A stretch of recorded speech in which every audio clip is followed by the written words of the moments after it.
anytime there's we've agreed a royalty, I'm always chasing down the contracts, and sometimes it takes a lot of work and a lot of time. Nobody wants to send it to you. Nobody wants to deal with it. Yeah, I get right. it. They're a pain, but they're vital, and they're vital to a producer and their livelihood and their income. And, without that contract, it is hard to ensure that we're getting those royalties. And, sometimes there's albums and, you think, I wonder if this will ever recoup and we'll ever make a royalty on it anyway. You've spent months and months chasing the contract, and, there's the temptation to give in, but I would say never, because you just don't know. You don't know when these things will hit, and it's imperative to make sure you have that for like the instance that you're talking about, so nobody can turn around and tell you, actually, well, you didn't sign it, so we're not going to pay you.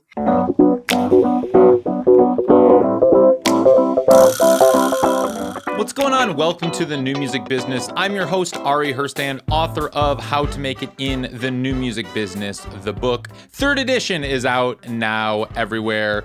Hardcover, ebook, audiobook, however you consume books, you can find the book. Today, my guest is Laura Jones. She is the founder of Little Underground Management. They're a Grammy Award-winning producer management company based in New York. Her clients have had a hand in some big records, mostly in the alternative space, and have worked on records from David Bowie, Panic at the Disco, Tribe Called Quest, Weezer, The War on Drugs, Soccer Mommy, Solange, Japanese Breakfast.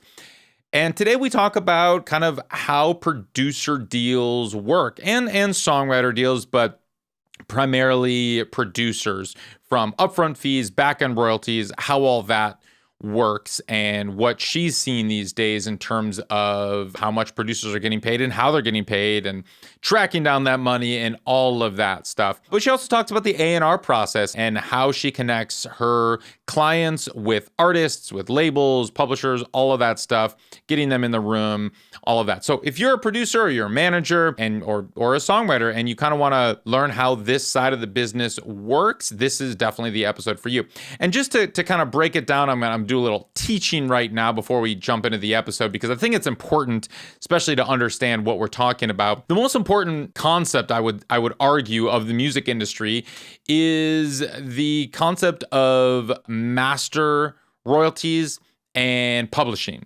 And there's two copyrights of every recording. There is the sound recording copyright. Some people call this the master. And then there's the publishing copyright. Now, the sound recording copyright, the master, whatever you want to call it, that copyright belongs to the artist or the label, whoever had a hand in the recording of that song. That's very different. So famously, the example we use is kind of, well, there's many examples, but let's use the one of Jeff Buckley and Leonard Cohen's Hallelujah. We all probably know the song. Jeff Buckley recorded Leonard Cohen's song Hallelujah. So Jeff Buckley and his label, they own the rights of the sound recording side, that copyright. Now, Jeff Buckley didn't write the song Hallelujah. Leonard Cohen did. So Leonard Cohen, now we're talking on the other side, the publishing side. Publishing just means songwriting. So whenever we throw around the word publishing, we're really just saying songwriting. And that can be used interchangeably. I know it gets confusing with all these terms, but whenever somebody says publishing, just say songwriting, and it's the same thing. So in this example, Leonard Cohen is the songwriter of it. He has a publishing company that represents the song Hallelujah. Now, the song has actually been covered a bunch of times. I'm sure you've heard so many different versions of the song Hallelujah, and each one of those versions is a different recording.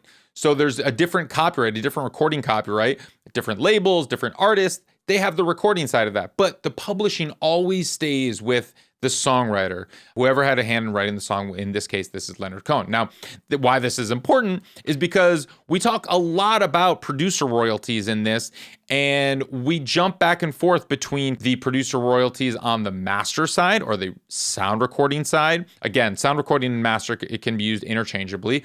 And this is when we're talking about, points or the 50-50 deal, all of this kind of stuff. She breaks it down. And then we jump to the other side, the other copyright, the publishing.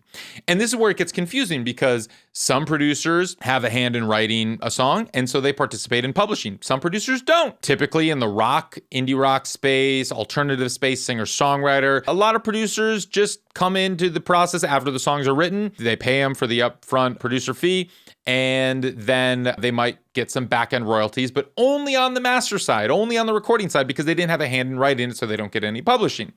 And then some producers, typically more in the pop or hip hop space, they will, no matter when they come into the process, typically have a hand in the publishing because they create the instrumental, the beat, sometimes we call this.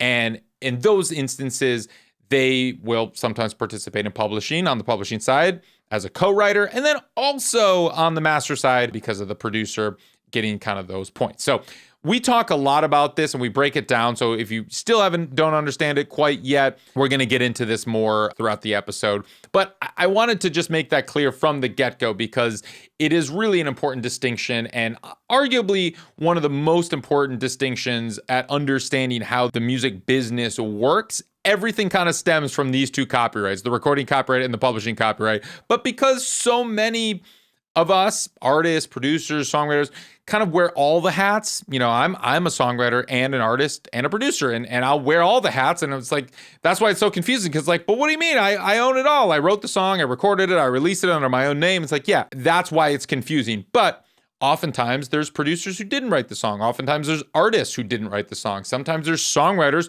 who aren't the artists. So if you really think about it, you can understand, oh, that's why this is so complicated. And that's why there's different royalties, different rights, and all of that stuff. So this is the New Music Business Podcast after all. So we talk about the business. Of course, we talk about some of the creative stuff in here as well. You can find Little Underground Management on their website. You can check out some of their art or their roster, their clients. And that is just littleundergroundmanagement.com. And you can find kind of the socials for the clients, and you can find Laura Jones' socials as well. She just goes under little_underground_MGMT on the socials, on Instagram specifically.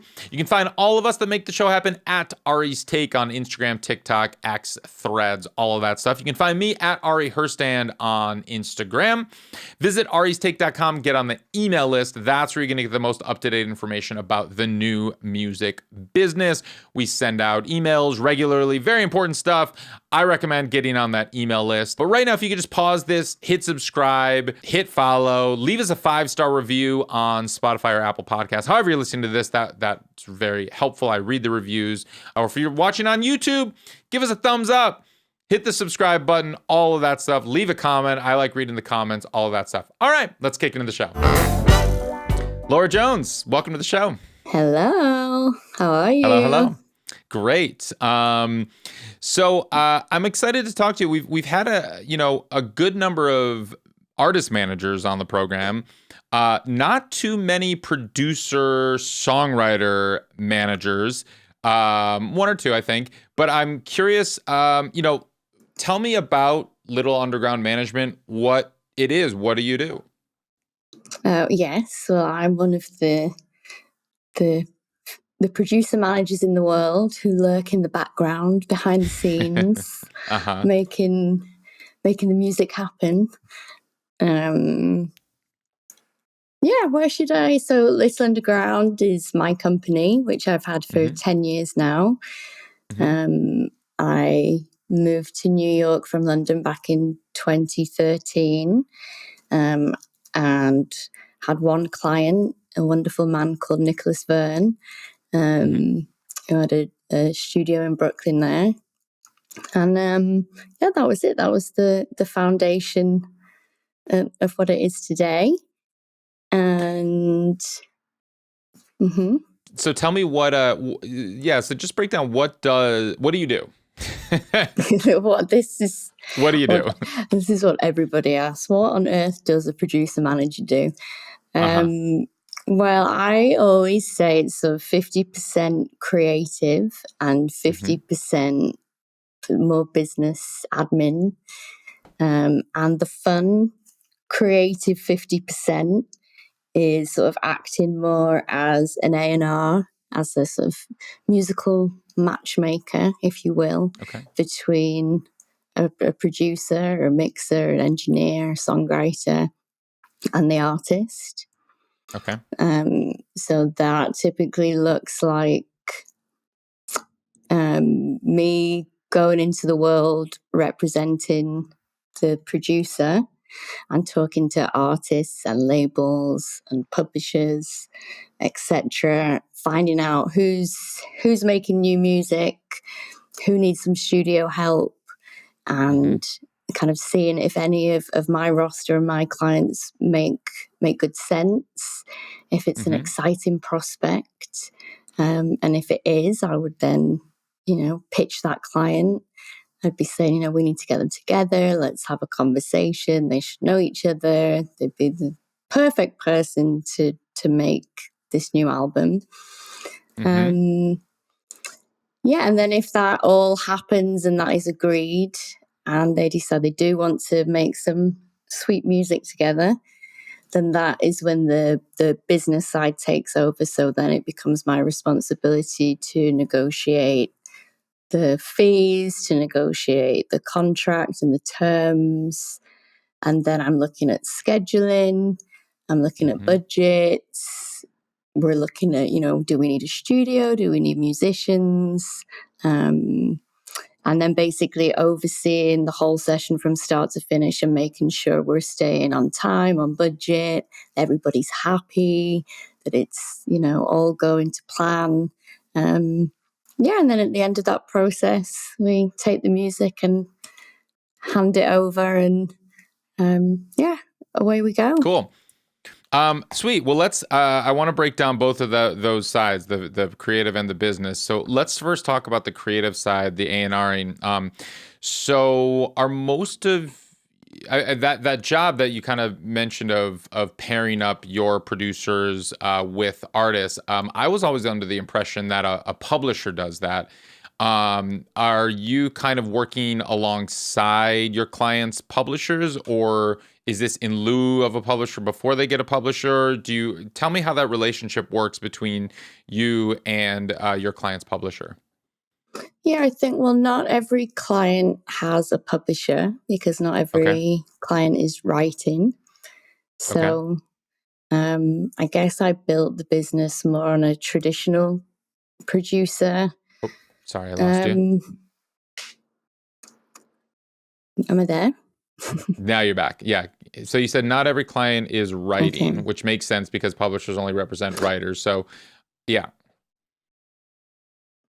Yeah, so my business was built on a more traditional producer business model, which kind of looked more like an artist coming to us with completed songs that wants to go into a studio and bring them to life, and so or have them mixed. And in those instances, it's there's not usually writing involved. Gotcha.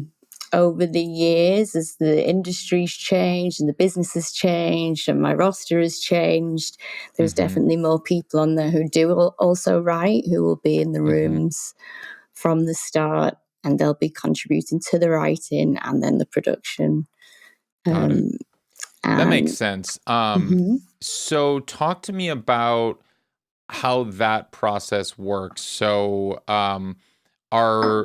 is it discussed before they get into the room if they are going to be part of the writing process, or if you're pairing a producer with an artist saying, okay, I have all these completed songs, I'm ready to just record them, and that's going to be your role? Do they know kind of their role going into it, or is it more open-ended and they figure that out after they meet?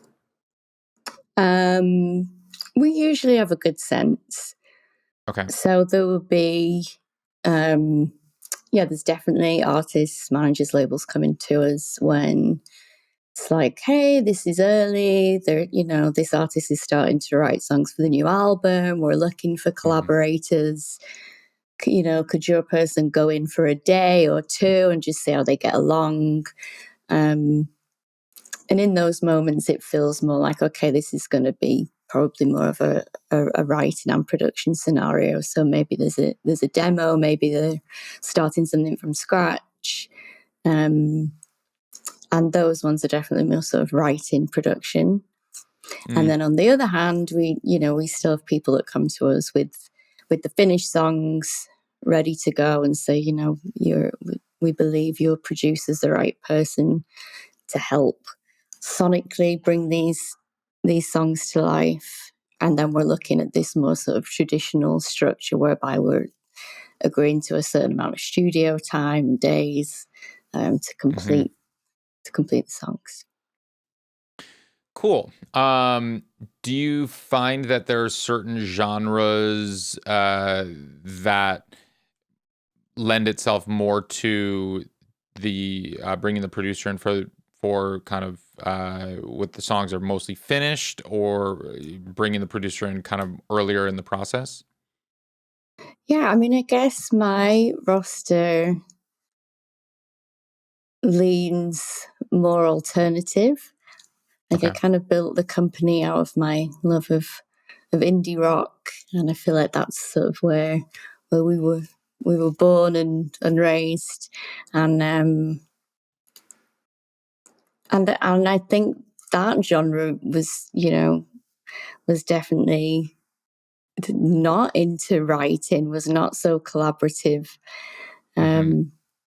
But in the past few years, it's been really interesting to see this change, where even in the indie world, how all these artists now want to be collaborating and writing, and I'm working with lots of different types of producers, and so yeah, it's been Even for an the same interesting. album, you're seeing that? Yeah, Wow. which has been a very interesting turnaround. But yeah, I think sort of pop, hip hop probably leans more on these writer producer sessions, and alternative rock traditionally, the artist would write those songs themselves and then bring them to the producer.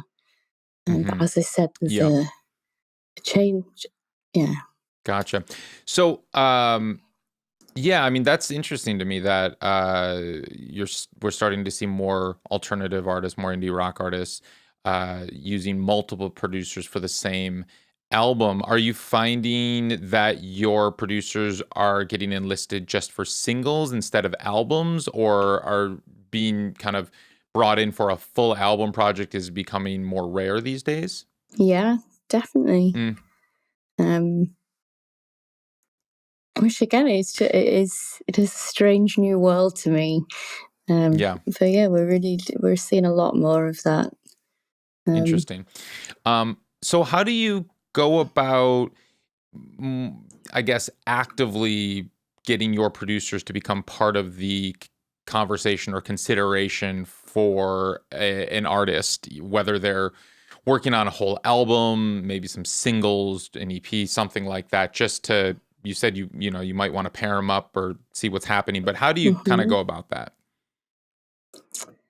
Well, I think initially it comes from understanding my client, from understanding my producer and their taste, and where they want to go in their career. What are our aims? What's our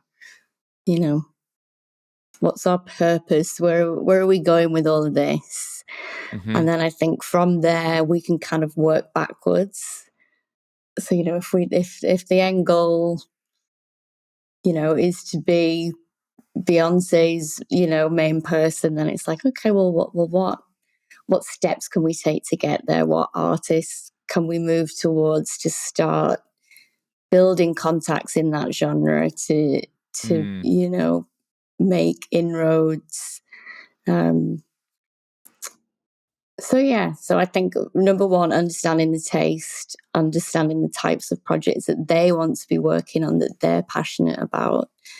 And then from there, them going out to the industry, and I'm building my contacts and connections at labels and with publishers.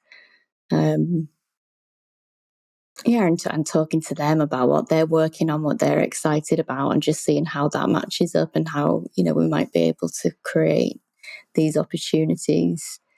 Do you mostly work with the labels and publishers, or are you going to the artist managers? Well, again, I feel, when I started 10 years ago, it was definitely more label A&Rs would have been my main resource. And now I feel like more and more it's the artist managers who are involved with these decisions, and are actually overseeing some of these creative decisions on albums. Sure. And I find myself more and more building those relations. And the conversations with A&Rs are like, oh, I don't know, the artist is figuring it out themselves. They don't really seem to have the input that they used to. It seems that labels oftentimes are just signing artists after they have an album finished or some singles finished, versus 20 years ago, they would sign an artist, give them a big advance to go make the album, and then help A&R that process. Are you noticing that kind of shift? Yeah, absolutely. Okay, so that makes sense. And I know that you represent, that some of your producers are also writers. I was looking at your roster, and their credits kind of span the gamut from writing, producing, mixing, engineering, all of that. Just on kind of, so are you representing them solely as a producer, or do you bring them into the conversation for all of these roles as a songwriter, potential mixing engineer, potential engineer, all of that stuff? Yeah, I'd be covering everything. So whatever work they want to do on that creative spectrum, I am there for it, and I'm trying to help them build their career. Got it. In those areas. So for the songwriters, or maybe the producer songwriters, I'm curious maybe the approach that you take to kind of get your writers or writer producers in those rooms, and if that approach is any different. No, not really. I think it's all coming from this, it's all about your connections, your relationships, being, aligned with people that have the same taste, making sure everybody knows what your people are up to. And I suppose an element of research and making sure that I know who's making albums, or that I know who the cool upcoming artists are that labels are trying to sign or are of interest. Yeah. Okay. So for the business side, let's talk about what do these deals look like for let's first talk about producers. So and let's live in the indie rock kind of alternative realm for a minute. What do most producer deals look like these days? Well, we're looking at a fee plus a royalty. Okay. And the fee honestly varies quite greatly depending on many things, just where that artist is at in their career. We do work with completely unsigned, totally independent artists with no team, just in their bedroom doing their thing. And in that instance, I'm really talking to them and seeing what's realistic for them. I'm not trying to bankrupt them or, get them off to a difficult start in their musical career. Sure. So trying to structure something that they feel comfortable with, that perhaps they can both afford. And if it isn't a fee that would match, let's say what we would usually be wanting to be paid, then we can look at how we structure the back end deal. Whether that's a higher royalty or a share in the master or the publishing, and different ways. Can you give me some ballparks? So I know it ranges, but give me the ballpark of what producers are looking at these days, at least, for the unsigned indie artist just getting started, all the way up for maybe what a producer is looking like for a signed major label artist. Yeah. I mean, it just varies so much. We've honestly done super indie things for like $750 to $1,000, probably not below $1,000 for producing something, because it is very involved. We might agree to a slightly lower mix fee. And then, an artist that's signed to an indie label, maybe, a Domino or a Network or something, we might be looking at $3,000 to $4,000 a track. Again, depending on how established the artist is, maybe are they new and developing, or is this their third album on that label? How well did that album do? And then sort of all your way up to your major label fees could be anything in the $10,000 a track on a happy day. And tell me about the back end. What does that look like? Usually I'm asking for 4% PPD. What does PPD mean? It means the published price to dealer, and this is dependent on the sort of deal that the artist has with the label. Okay. So PPD would be where the artist is being paid a share of what the label is selling the record for. I don't know, Ari. I feel like you describe this very well. You're probably you're more articulate. All right, so let me break it down, and you tell me if this is correct. All right. Because first off, let me ask you a question, and then I'll break it down, because I believe I've done this. I know what you're talking about. But for the listeners, first off, what if they're working with an unsigned independent artist? There's no label involved. What are you asking for on the back end then?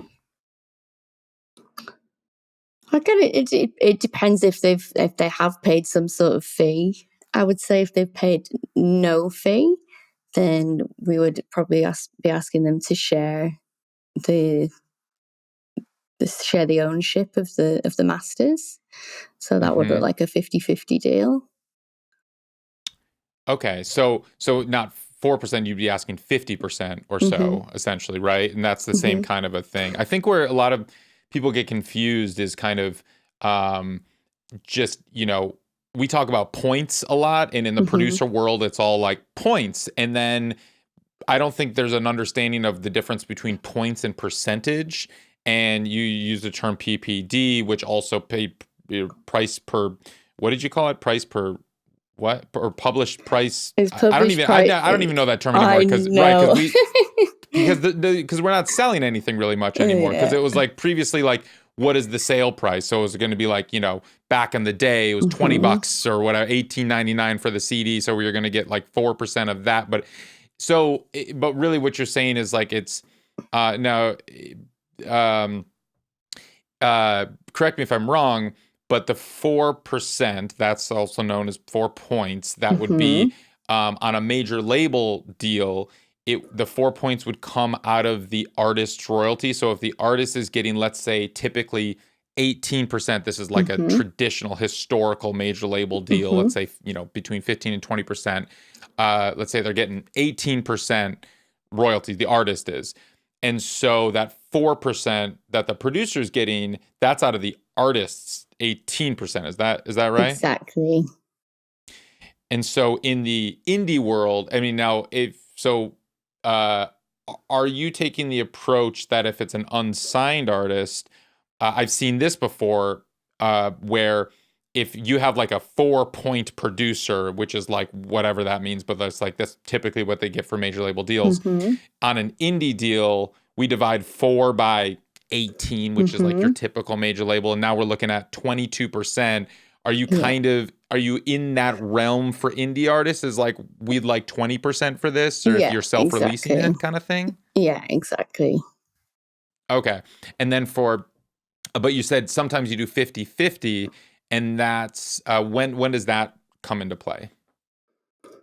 I think 50-50 would be if we're in this situation where, the producer has gone in with the artist, they built the song from scratch.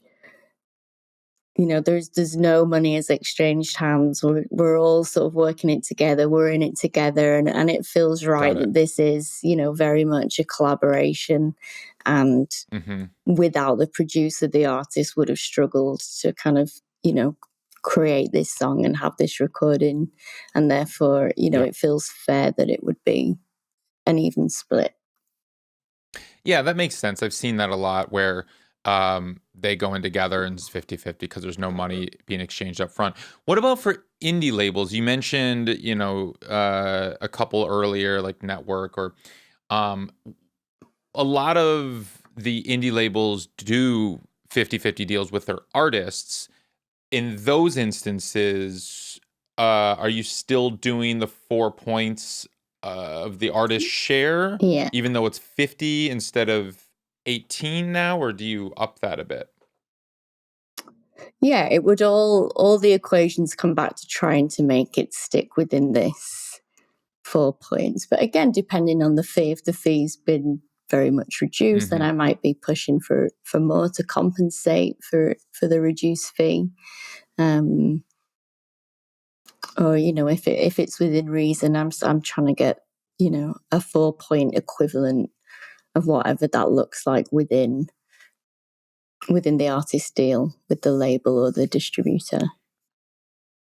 Got it. So something like if the artist has a 50-50 deal with their label, you wouldn't necessarily be asking for 4 points. You'd, in this case, if we divided 4 by 18, let's use that again, it would be, and they have a 50-50 deal, so we'd then divide 4, so that would be essentially like 20 some percent of the 50% of what the artist is getting. So okay, so we're looking at like 8% or something like that, on or a little bit more. Good but maths, sorry, okay. Good maths. I got my calculator out literally right now. So as I'm talking to you, I'm trying to crunch these things so I understand. Because this is the thing, is it's like, a lot of artists and producers, and I mean, I get asked these questions all the time, and I think this is one of the more confusing aspects of the industry, as it just like people just don't know what is out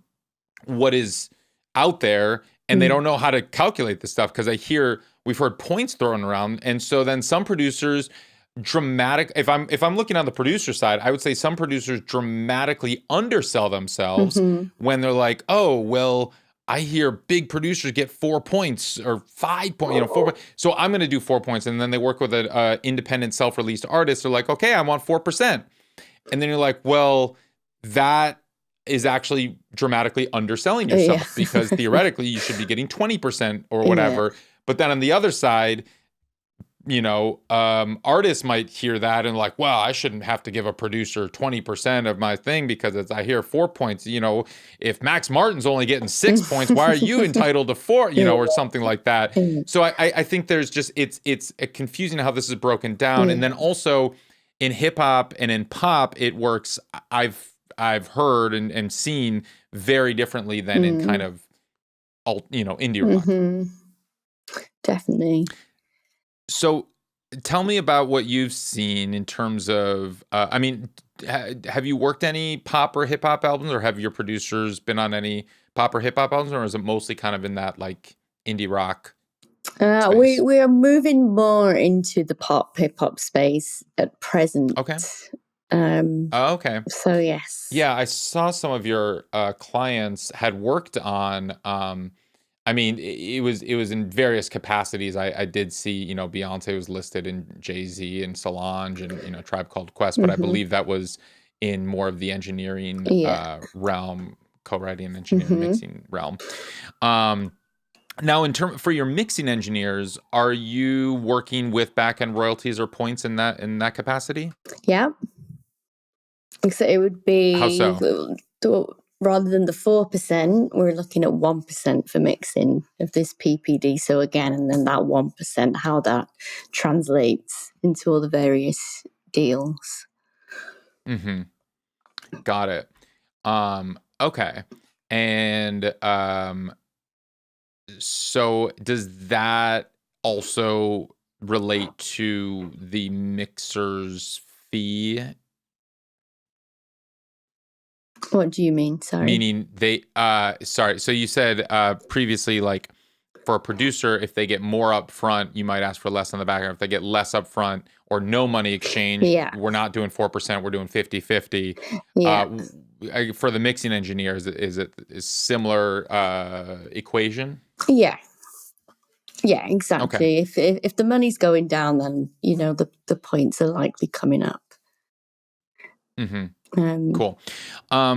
Okay. So for the producers,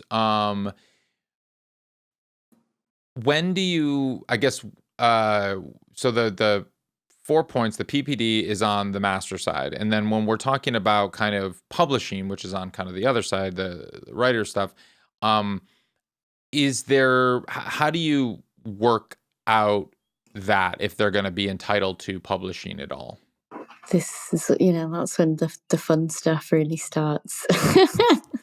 Talk to me about it. That's when the fun and games begin. I just, I think it's definitely an interesting side of the job, and it's just,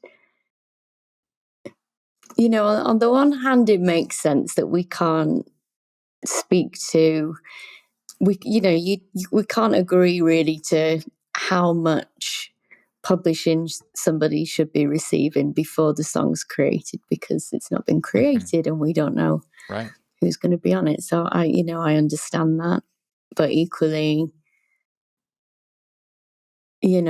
after the fact, trying to figure out between 10 different people what share everybody should have, and a song that was started a year ago and has now changed hands multiple times, and trying to agree how it should be divided up is a fun game to play.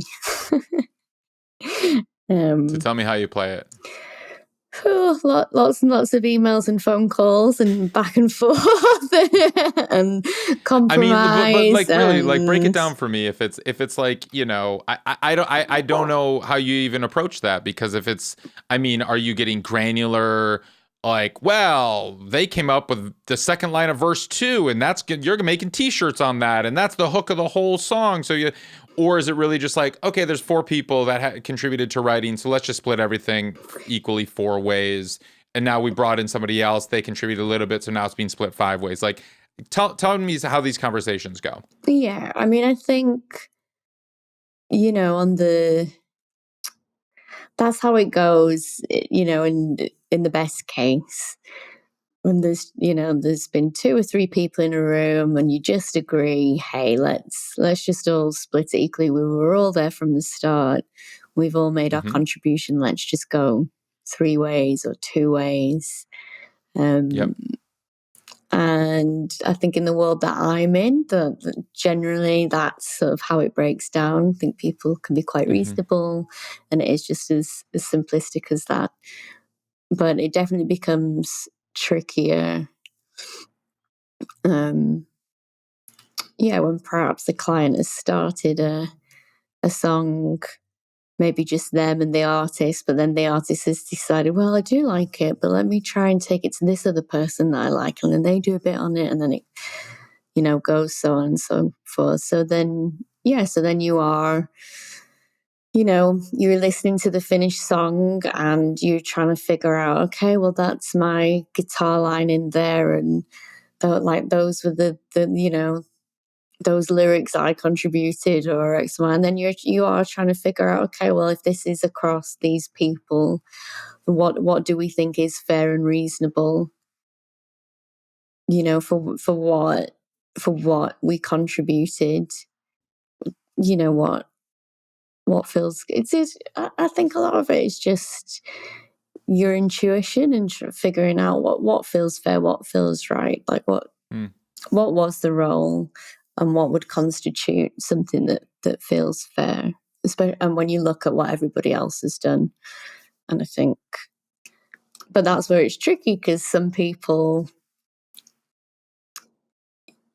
can be fair and other people, I think, want more, believe they deserve more, perhaps if they're a bigger name. Even if perhaps they didn't actually contribute as much, there might be a sense of, well, I'm of this stature and this name, and therefore I just for being there, I should take a higher percentage. So you're dealing with lots of different politics. Yeah, and in the pop realm, there have been songwriters, kind of pop songwriters and producers that had kind of revealed that oftentimes artists, and it's usually pop stars, artists that hadn't had a hand in writing the song, demand a cut of the publishing. Otherwise, they say, or their manager says, that they won't cut the song unless they get a cut of the publishing. And I've heard, and famously, a bunch of pop songwriters came together and created what was called the Pact. And this includes songwriters hit songwriters like Emily Warren and Justin Tranter and Ross Golan and Lennon Stella and a bunch of pop songwriters that are like, we're already not getting a lot here because the master side pays way more than the publishing side. But now you're trying to cut it even more because the artist is coming in and saying, or like their manager really comes in. Have you, I know you said you don't really deal in the pop realm as much, but have you dealt with that? Have you run into those situations before? Yeah.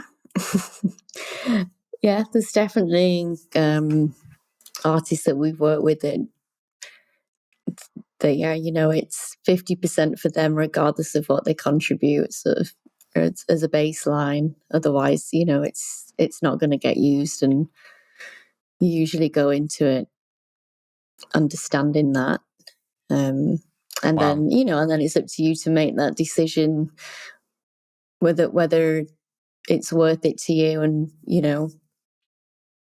perhaps it is, even if you've written the whole song, but maybe you're at a point where you just want more cuts, you're looking to build your catalog and your profile, and actually it's still great for you to have that opportunity to have a song with that person.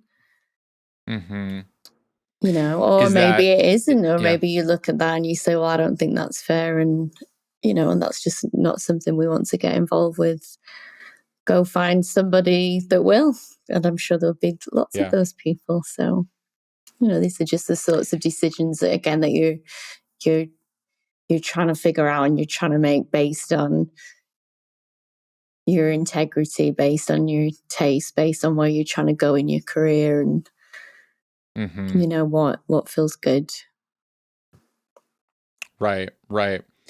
Yeah, and I mean, if the famously, the bigger the star, the more people are listed as writers. I mean, if you look at Beyonce's new album, Cowboy Carter, I mean, it's like the credits list is so unbelievably long, and Beyonce is listed as a writer on most songs, obviously not on Blackbird, but on a bunch of the other ones, and I don't think they not on Jolene, even though she changed some of the lyrics and stuff like that, but we know, I mean, I've had some of Beyonce's previous writers on the show, and it has, like, we had Kevin Garrett on, who wrote the opening track of Lemonade, and it was an interesting thing because there wasn't much collaboration.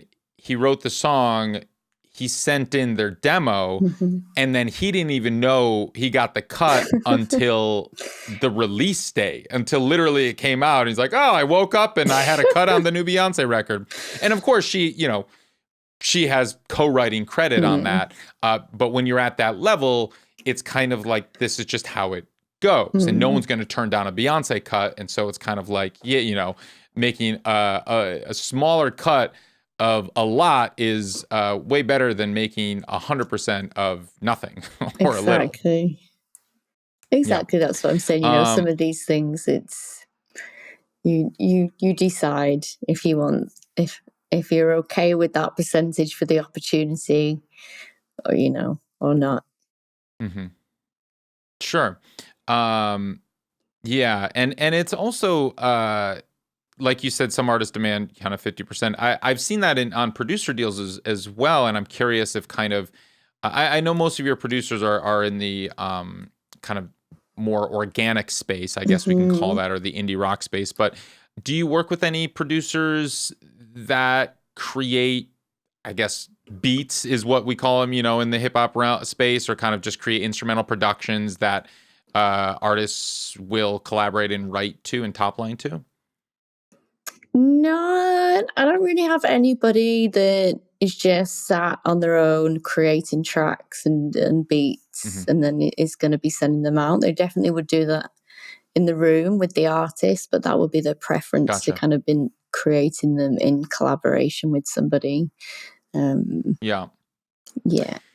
Gotcha. Yeah, because I've and does it vary at all for a producer that's creating in the box with collaborators or artists versus a producer that is collaborating organically and then creates a more organic recording in terms of the publishing? I wouldn't say it would vary in terms of the publishing.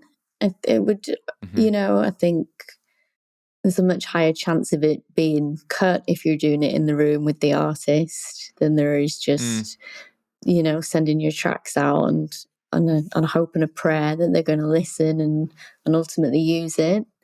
I guess that's why we don't do a ton of it. We haven't found it especially fruitful. Gotcha. No, but I think, in terms of publishing,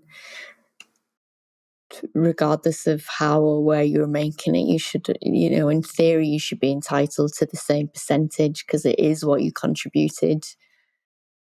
Yeah. To that song. Yeah, no, that makes sense. I mean, I've seen in the pop world and hip hop world, the producers that create the beat, the instrumental, they will.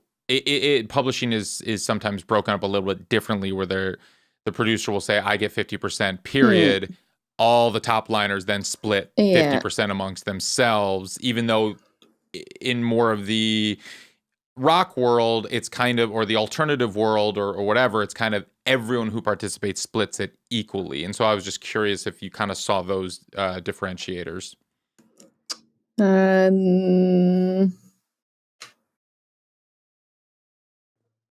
No, not so much.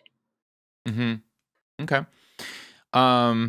Cool. So tell me about kind of you said you're looking to get more into the kind of the pop realm, but the focus, it's kind of built out of the indie rock kind of alternative space. Now that we're in more of a singles industry, I guess, are the deals, I mean, do you, when you strike deals, do the prices change or the deal terms change when you're working a single versus an album? They can do. I think, if someone wants to do 10 tracks with us rather than just one, we're, more open to doing a deal on the price for 10. Whereas I might stick more to my guns on the price for just one. Cool. Yeah. Nice. Talk to me about getting paid. Who pays you, and when do you get paid? Well, it's always nice when we get paid, but trying to get people to do it is another fun part of the job. I know. I've heard some horror stories, so I'm curious your take on this. It's one of the many challenges. We ask for 50% of the fee up front as a deposit, in theory, and 50% on the back end once the work is finished and we have handed over the files and the contract is signed. Then we would get the remaining fee, and that money is. It depends on the artist's situation, who it's coming from. So if they're signed to a label, then oftentimes they'll be the ones paying us. Sometimes the label might have provided the artist with the budget and given it directly to them to kind of manage, and then in that case the artist is going to be paying us. Yeah, so artist or label mainly. Who pays quicker? Yeah. Do you know what? The people that pay the quickest are the tiny independent artists sat in their bedroom, who, they're amazing and tend to, pay the quickest, and trying to get money through a major label system can be a slight challenge. Isn't that wild? Isn't that absurd? Wild. You didn't think that it would work that way. Exactly. The people with the least amount of money pay the quickest, and the companies with all the money, it's like pulling teeth, and there's so much red tape to get your check. When do you work out the back end? Is that part of the deal from the get-go, or does that come later? If we're not doing this sort of writing production combo, if it's an artist come in with finished songs that just wants to go into the studio record, then we're figuring out the fee and the deal up front before they step into the studio. The terms are very clear. However, it gets murky again when you get into this writer-producer scenario, when you've got people in studios,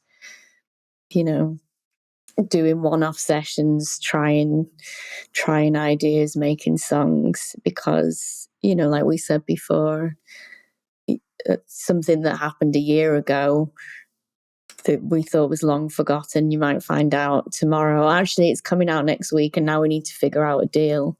And then, we're kind of retroactively trying to figure it out. Do you encourage your producers and writers to use split sheets of any kind?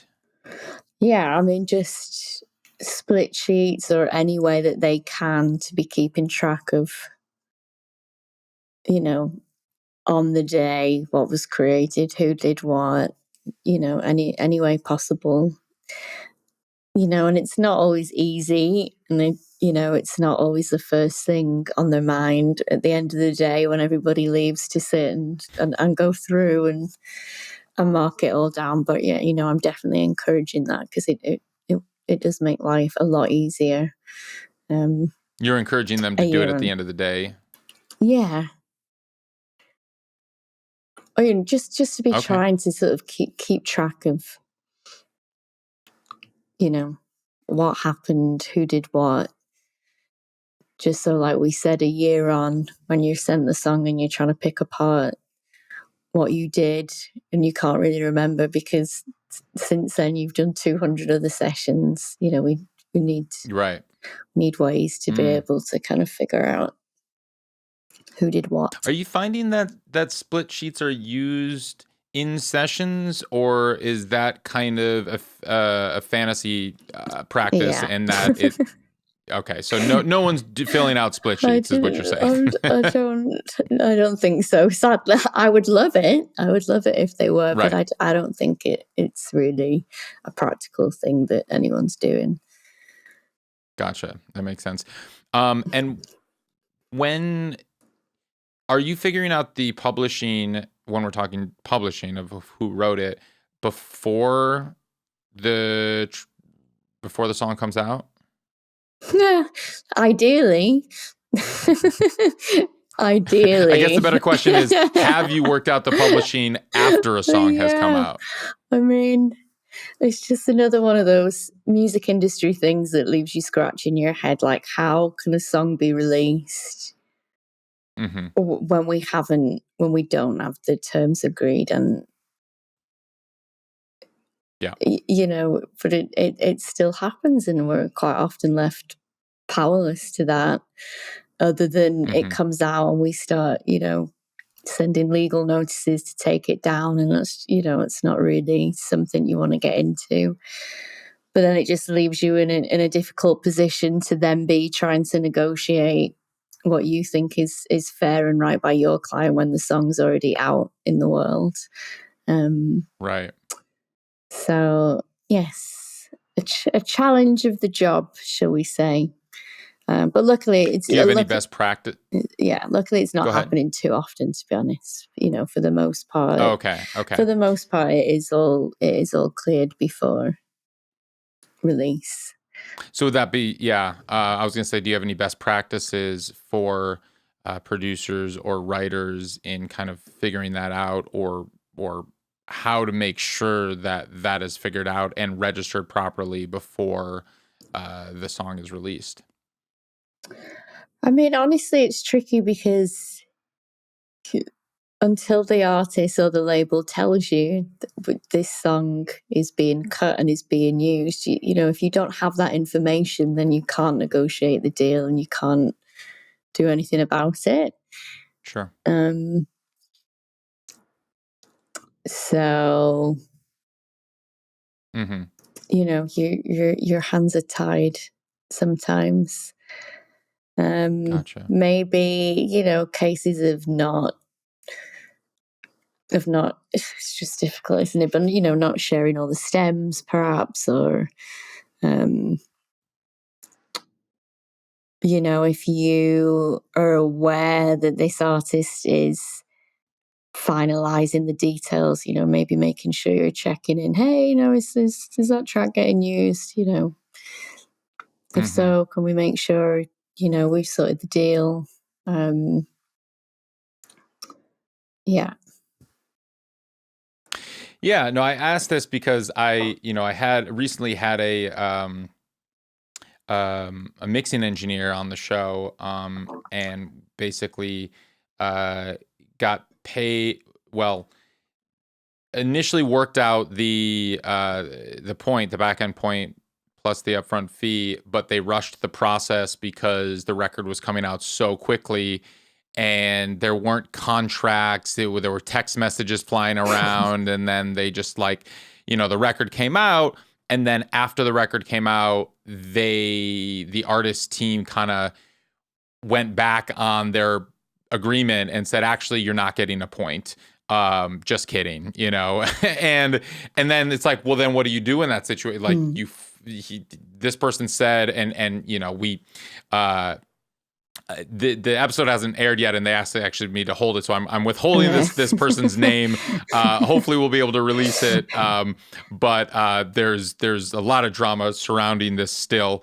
But basically, to just kind of summarize their story and paraphrase it and keep it anonymous, but they basically said that the amount of money that it was going to cost them to fight it with their lawyers was just almost not even worth it in that realm, and they kind of felt pressured to send in the waves because it was coming out so quickly, and they had text messages that was like, yeah, we agree to this and whatever. And I mean, which brings me to the question, how often are you working with contracts, or is it just emails and texts typically?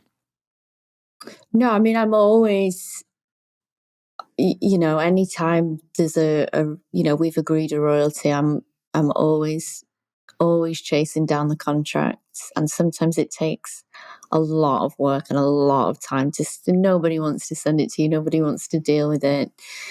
Yeah. I get right. it. They're a pain, but they're vital, and they're vital to a producer and their livelihood and their income. And without that contract, it is hard to ensure that we're getting those royalties. And sometimes there's albums, and you think, I wonder if this will ever recoup and we'll ever make a royalty on it anyway.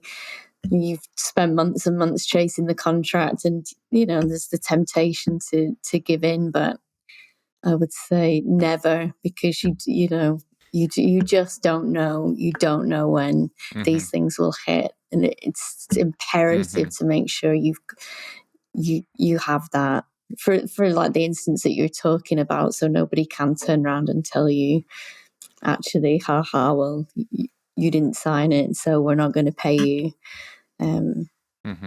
Yeah. Oh, that sucks. That stuff makes my blood boil. Oh, it was awful. It's been over a year, and they still haven't been paid. They mixed a few songs on the record.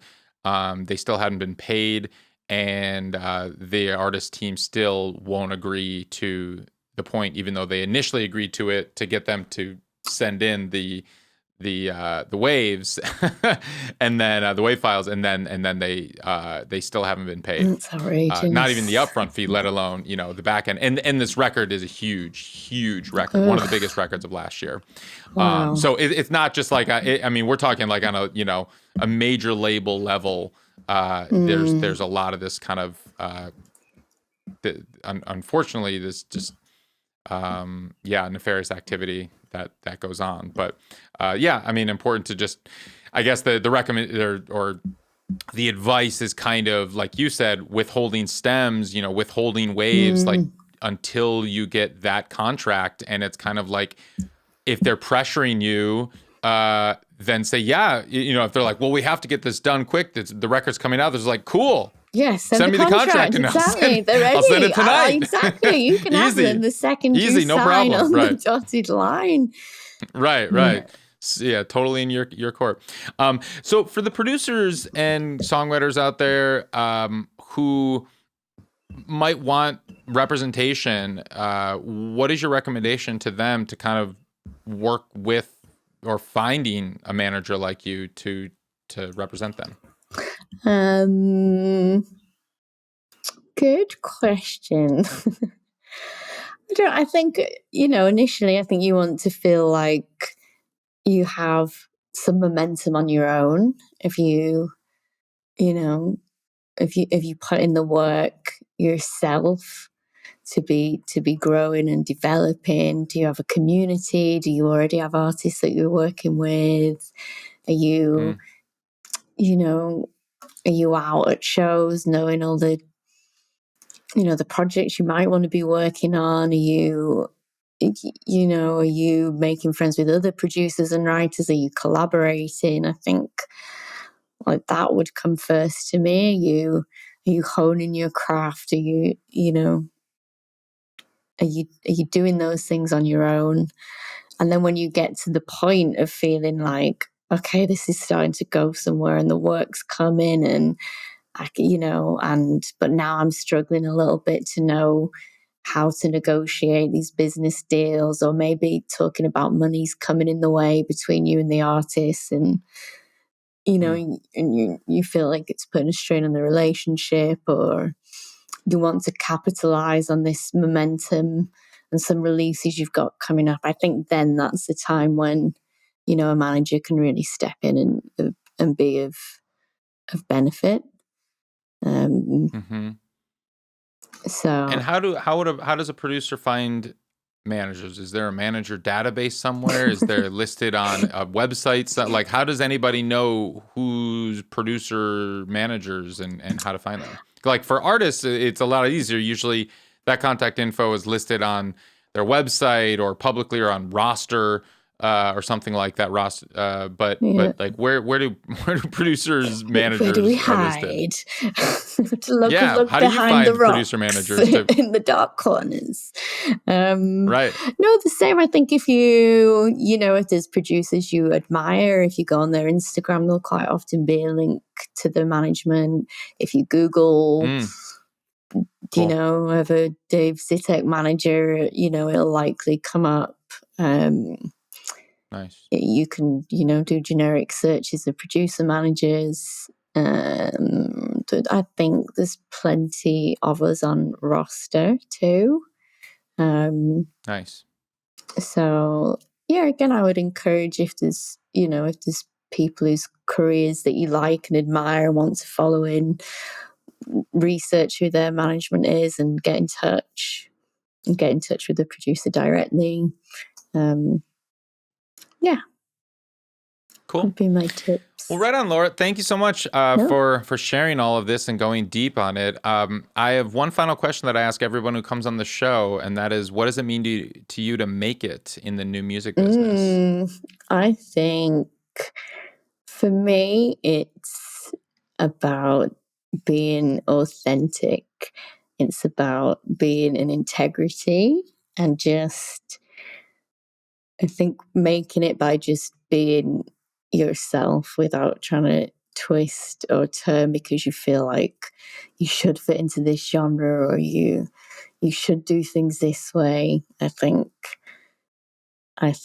just staying true to yourself and your craft and what you believe in and what you want to do, whether that's as a manager or an artist, for me, that would be success. That would be making it. Laura Jones, thank you so much. Thanks so much, Ari. That was great.